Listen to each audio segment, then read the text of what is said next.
Salut à tous, donc aujourd'hui vous ne me verrez pas, je vais vous montrer en image moi comment je réalise des tablettes on va dire à moindre prix mais qui dureront dans le temps car il n'y aura pas de rouille comme c'est des rails à placo en aluminium et pas de risque de pourriture au niveau d'une tablette qui serait installée en bois. Donc vous doutez bien qu'avec le bois, les plantes carnivores, l'humidité, ça fait pas forcément bon ménage. Donc le rail placo est une meilleure solution pour moi que j'utilise maintenant depuis des années. Je fais toutes mes tablettes avec ça. Le seul inconvénient, c'est que ça peut être un petit peu fragile au niveau du poids. Donc là, c'est des petites tablettes que je vais vous présenter, que je suis en train de faire dans une nouvelle serre. Donc ça va être des tablettes de 1 mètre par 2 mètres de long. Mais il y en aura plusieurs. Donc ça va être beaucoup du petit Sarracenia, mais je vais quand même prévoir. On ne sait jamais, hein, aujourd'hui c'est du petit pot de 9, demain ce sera peut-être du pot de 20 qui sera posé dessus, donc il faut toujours anticiper et il n'y a pas forcément grand chose à faire de plus pour anticiper un petit peu plus de poids sur la tablette. C'est éventuellement mettre des renforts parce que les pieds vont être dans le sol, mais les pieds seront bétonnés pour éviter qu'avec le poids, il y ait des pieds qui descendent et que vous ayez un niveau qui soit faussé à certains endroits. Donc ça va faire que un pied risque de descendre parce qu'il y aura du poids d'un côté et vous aurez plus d'eau d'un côté de l'autre, voire plus d'eau du tout d'un côté de la tablette. Donc attention à bien bétonner les pieds. Les pieds vont être mis à peu près tous les mètres. Je vais vous faire les différentes étapes de la réalisation. Donc au niveau des rails placo, vous voyez, rails placo, je commence déjà à faire l'encadrement. Ça, ce sera la tablette. Donc j'ai bien calculé mon coût. Donc c'est des rails que j'ai pris en 3 mètres. Donc ce qui fait que 2 mètres par 1 mètre. Et ne faites pas plus large d'1 mètre parce que après c'est vraiment galère à atteindre le fond de la tablette, surtout quand c'est le long d'une bâche, hein, que vous n'avez pas accès des deux côtés. J'ai des tablettes en 1,20 m, mais je trouve que c'est un petit peu large pour accéder au fond. C'est un petit peu galère, hein. On a tendance à écraser les plantes qui sont à l'avant. Donc pour là, comme ça fait 2 mètres par 1 mètre de long, ce que j'ai fait, c'est que j'ai juste coupé. Vous voyez, j'ai juste fait une coupure là et là, donc on ne coupe pas l'intérieur, et replié sur lui-même.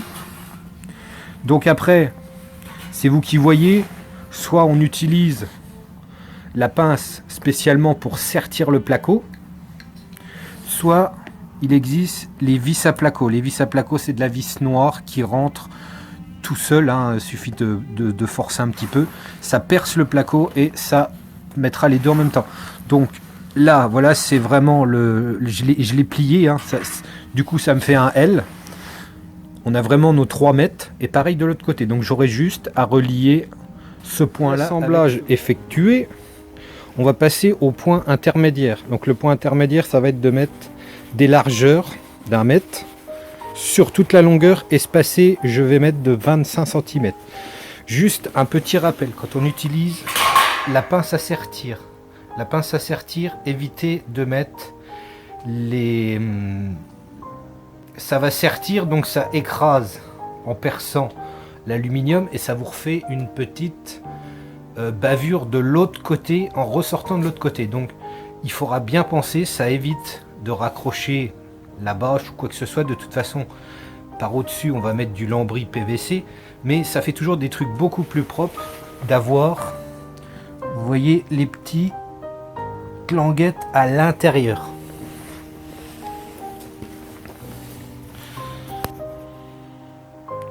Donc là je prends ma mesure d'1 mètre, hein, pour les largeurs.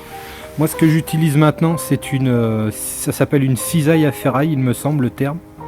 Ça coupe le placo tout de suite. Avant j'utilisais une disqueuse, j'utilisais énormément de disques et comme c'est de la ferraille assez fine, la meule avait tendance à sauter au moment de la fin si jamais les deux bouts se touchaient. donc ça peut être beaucoup plus dangereux, et je trouve que à la cisaille ça va, franchement ça va 2 fois plus vite que s'amuser à prendre les longueurs, à marquer au marqueur les longueurs, après couper la ferraille. Alors que là, un coup de ciseau, voilà ce qu'on obtient, même pas un quart d'heure de réalisation, on a déjà notre base. Si vous voulez, je vais vous donner tout de suite les tarifs, parce qu'on est sur des tablettes qui coûtent pas forcément cher en elles-mêmes. Donc je le rappelle, c'est une tablette de 2 mètres par 1 mètre de large. Donc déjà pour avoir ma base, j'ai eu besoin de 4 barres de 3 mètres. Puis un petit bout d'1 mètre en plus, quoi, on va dire. Pour être précis dans les chiffres, mais à 2,50 le rail de 3 mètres, j'ai déjà ma base qui me revient à 10 €. À ça, je vais ajouter donc 6 pieds avec un écartement de 1 mètre entre eux, mais je vais vous remonter après au niveau des pieds. Mais voilà, les pieds, par contre, j'utilise un montant. Les montants sont beaucoup plus costauds que le rail. Donc sont beaucoup plus costauds, c'est ceux-là qui seront pris dans le béton. Donc là, on est à 10 €. Un montant de 3 mètres coûte 3 €. Donc là, je vais mettre mes 6 pieds avec des pieds de 50 cm. Donc il me fera juste une barre. Donc on peut rajouter 3 €, ça fait 13 €. Le lambris à peu près dessus, donc moi je le trouve à 11 € le paquet de 2,8 mètres carrés. Donc on rajoute 10 €, nous sommes à 23 €. Un petit peu de béton, donc prévoyez 2 sacs de béton, on va rajouter 10 €, donc nous sommes à 36 €. Et à vous de voir ce que vous remettez par au-dessus. Moi je vais utiliser de la bâche à tunnel parce qu'il m'en reste de tunnel démonté, on va dire. Donc je vais essayer de mettre de la bâche à tunnel pour que ce soit beaucoup plus costaud. Avant j'utilisais de la simple petite bâche noire fine. Quand je dis fine, hein, c'est vraiment du truc de chantier pour des fois protéger.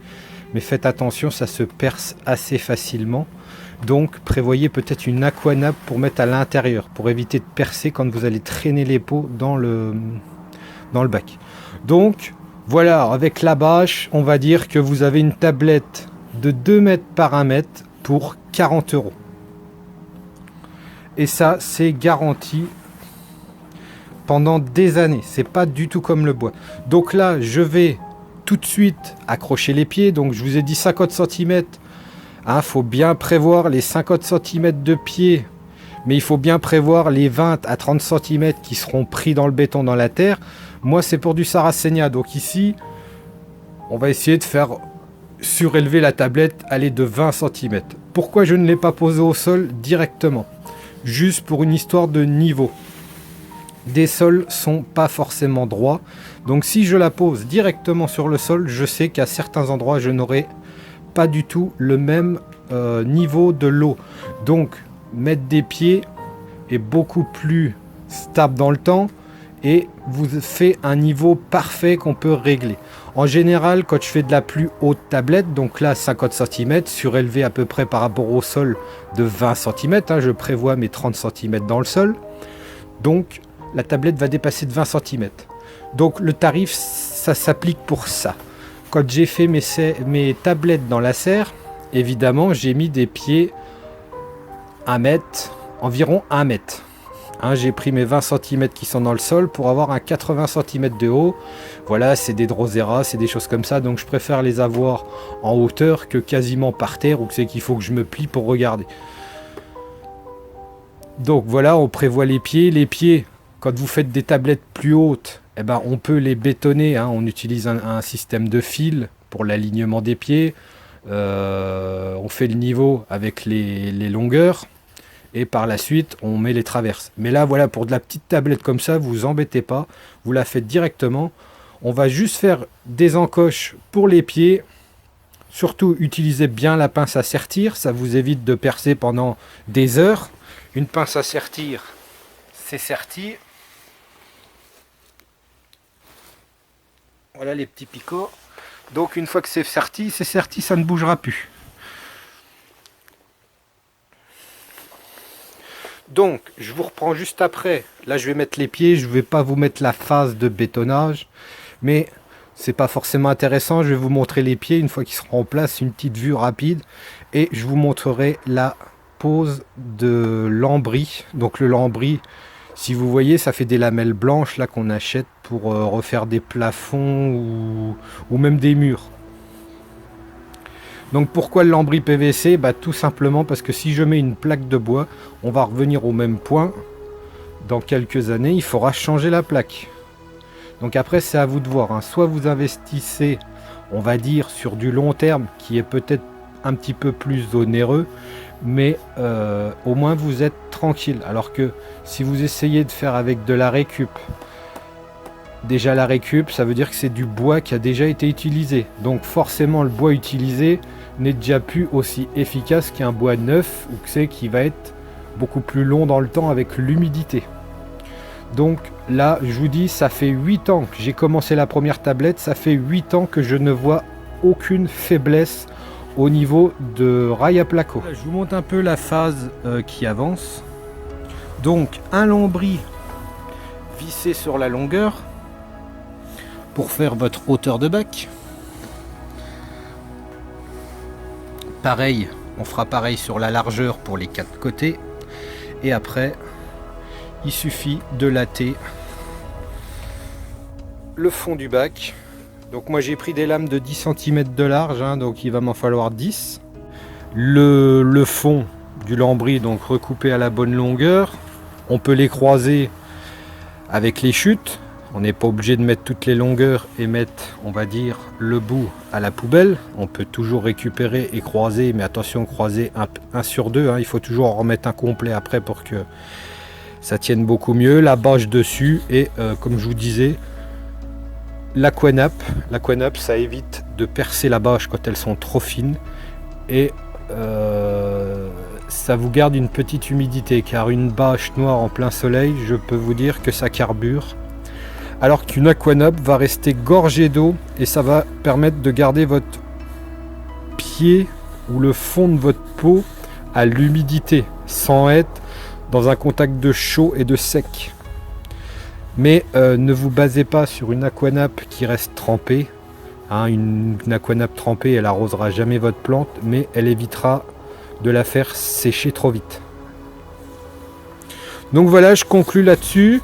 Je vais vous faire un petit tour dans la serre pour vous montrer les tablettes qui avaient été réalisées il y a plusieurs années maintenant. Donc voilà une tablette phase finale, à quoi ça ressemble, hein, la petite bâche. Au fond, on met le petit revêtement en feutrine aquanape. Voilà, c'est imbibé d'eau. On voit bien les lambris qui sont croisés. Pour ça, j'ai utilisé du renfort pour éviter si on utilise de la surcharge.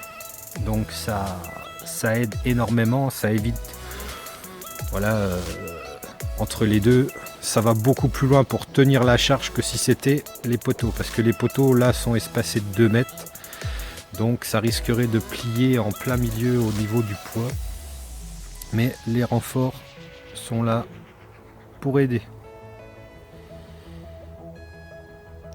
Allez, à la prochaine!